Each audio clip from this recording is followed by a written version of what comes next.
Hi, I'm Jennifer Nicely, your go-to when it comes to real estate and real estate education. Today I want to talk about the pulse on the market. I want to give you my opinion of post-real estate landscape after the NAR settlement. Now, I'm not here to talk all about the NAR settlement, but now that this has happened, what does this mean to move forward?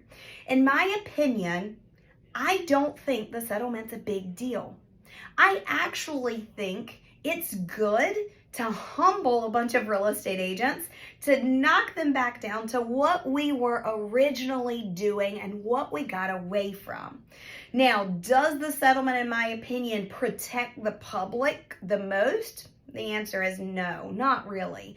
But I do think that the silver lining, the positivity that we can find out of this, is it's going to get real estate agents to get back down to the basics and change the way they practice for the good. Here's what I'm talking about. Buyers and sellers have not been treated the same way. Not intentionally. This is just history. So if you go all the way back, 1803 is when real estate was founded and developed. And what was actually founded and developed were listing agents.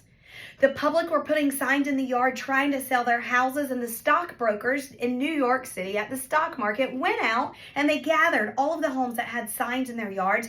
They put them on the list, they stood in front of the stock market, and they sold the list. And this is why everyone started calling them real estate brokers. They were stockbrokers, but now they were selling a real estate list and they became real estate brokers. Now, this happened since 1803. We represented sellers. This made sense. We got our listing presentations down. We would go into their homes, sit at their kitchen tables, or they would come into our offices and sit at our office in our professional tables. We would have books that we flipped. Some of you have turned it into digital presentations that you put up on a flat screen TV or a laptop or an iPad, and it looks really pretty, and you have all these different sections and you have it down pat. You know exactly what you're going to say during this presentation. But then when it came to buyers, we said, hey, what are you looking for? Oh, a 3-bedroom, 2-bath for $600,000. Okay, how about this Saturday? I'll pick you up at 11 o'clock. You pick them up, you put them in the car. You might take them to lunch. And sitting down at lunch, you talk about, the pros and the cons of being a buyer, and what does this market look like, and what are we going to do? And let's go look at these 3 properties today.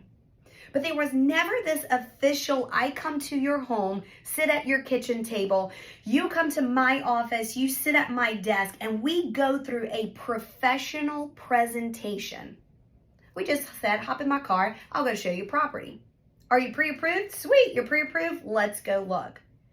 But the problem was we were not treating them the same. This is the positivity that's coming out of the settlement, because this is why buyers would go, what do buyer's agency do? What do buyer's agents do? Do they just open up doors for us? Do they just drive us around in their car? And they have no idea the value you bring to the table, because you did not have a presentation like you do sellers that says the value that you bring to the table. Real estate agents only have one tool left in their back pocket, and that's in another video. So make sure you follow and subscribe us on YouTube, because we'll talk about the only tool you have left. And if you do not help them understand what that tool is, then you're a secret agent, and they do think that you open doors for a living, which is the least of what you do.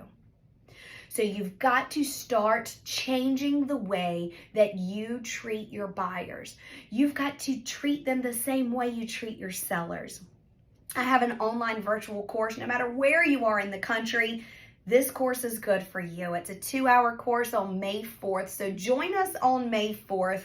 Or give us a call. We may have this thing recorded for you, and you can check it out a little bit later. But this is the pivotal moment that you make changes in your business for the good. This is okay, we got called out, because we don't know any different unless we see it from a different view. And that's what's happened here. So again, join us May 4th for the buyer's presentation course of what this looks like. When do you do it? How do you do it? Why do you do it? It will change your business. Follow us on YouTube, subscribe at Pinnacle Real Estate Academy. As always, if you have any questions, comment below. We're here to answer them.